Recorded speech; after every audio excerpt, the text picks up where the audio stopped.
Vikramaditya ready అవుతుంటే పద్మావతి అయితే హారతి పట్టుకొని వస్తుంది. తలకి స్నానం చేసుకొని హారతి అయితే విక్రమాదిత్య తీసుకుంటాడు. హారతి అయితే పక్కన పెట్టేసి ఇంకా విక్రమాదిత్యతో మాట్లాడుతుంది. మీరు చాలా బాగున్నారండి, అసలు ఇలా మీ లుక్ లో రెడీ అయ్యి ఉంటే చాలా బాగున్నారు సారు అని చెప్పేసి అయితే పద్మావతి బాగా అంటుంది.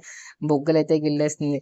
ఎంత గట్టిగా గిల్లాలా ఏంటి అని చెప్పేసి అయితే అని అంటే, ఏం చేస్తున్నావు అని చెప్పేసి అయితే పద్మావతిని విక్కీ అడిగితే, చాలా ముద్దొస్తున్నారని చెప్పేసి అంటుందన్నమాట. ముద్దొస్తే బుగ్గలు గిల్లాలి ఎంత గట్టిగా అని చెప్పేసి అయితే అంటూ ఉంటాడు. అలా చూస్తూ ఉండిపోతాడు. అలా తనైతే మాట్లాడుతుంది. మీరిలా చాలా బాగుంటారు అండ్ మీరిలా కరుగ్గా ఉన్నప్పుడు ఇలా ఉంటారు.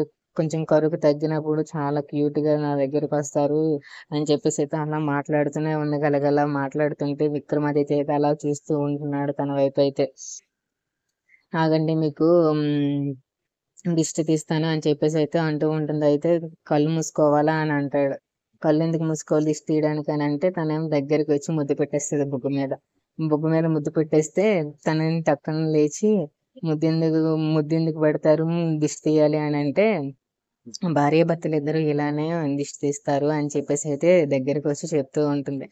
అందులోనే విక్రమాదిత్య అయితే తనని రొమాంటిక్ గా తనని చుట్టూ తిప్పి తన నడుము పట్టుకొని ఇలాగా ఈ స్టైల్లో నిల్చున్నాడు. If you like this video please like, share, subscribe this video.